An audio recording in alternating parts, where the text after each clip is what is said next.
Good day everyone, I'm Rose B. Kung ikaw ay bago pa lang sa aking channel, subscribe, like, and share, and turn on the notification bell para ma-update ka sa mga videos ko.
Ang pagsasalita, ito ay kakayahan at kasanayan ng isang tao na maihayag ang kanyang ideya, paniniwala at nadarama sa pamamagitan ng paggamit ng wikang nauunawaan ng kanyang kausap.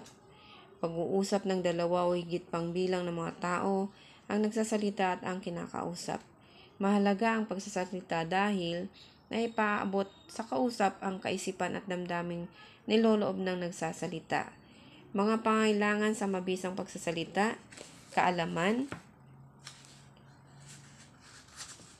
kasanayan, tiwala sa sarili, mga kasangkapan sa pagsasalita, tinig, bigkas, tindig, kumpas, kilos, mga kasanayan sa pagsasalita, pakikipag-usap, pakikipanayam, pangkatang talakayan, pagtatalumpati, pakikipagdebate, sabayang bigkas. Ang pakikipag-usap ay kinakailangang isaalang-alang ang kailangan, kakitaan ng paggalang sa isa't isa, may matapat na layunin. Ang pakikipanayam ay isang uri ng pakipagtalastasan sa isang tao na nais makunan ng kanyang palapalagay o kuro-kuro hinggil sa napagkasundoan na paksa. Mga dapat isaalang-alang upang maging mabisa ang pagsasalita. May katotohanan at wasto ang sinasabi ng tagapagsalita, kahusayang magsalita ng tagapagsalita. Upang maging masining ang pagsasalita ng tagapagsalita, maaaring gumamit sa tamang pagkakataon ng mga sawikain, saliwikain, kawikaan, at mga kasabihan na magbibigay kulay at kagandahan sa kanyang mga pahayag. Katangian ng mahusay na tagapagsalita, mayamang bokabularyo, kahusayang pangwika, sapat na kaalaman sa paksa, matapat na damdamin, kaaya-ayang tinig, maayos na tindig. Kahulugan na pakikinig. Ang pakikinig ay isang mabilis at mabisang paraan ng pagkuha ng impormasyon kaysa tuwirang pagbabasa. Ang proseso ng pakikinig, may tatlong mga bagay ang magkakasama o magkakombinasyon upang matamo natin ang kahulugan ng tunog na tinatanggap natin, ating maunawaan at natatandaan. At mayroon tayong layunin ng pakikinig, diskriminatibo. Ito yung matukoy ang pagkakaiba ng pagsalita at di pasalitang paraan ng komunikasyon. Binibigyang pansin ang paraan ng pagbigkas ng tagapagsalita at kung paano siya kumikilos habang nagsasalita.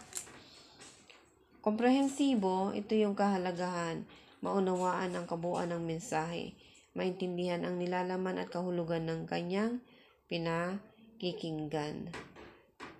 May kritikal na pakikinig, responding, evaluating, interpreting at sensing. Mga elemento na ka-impluwensya sa pakikinig, ito ay yung edad o gulang,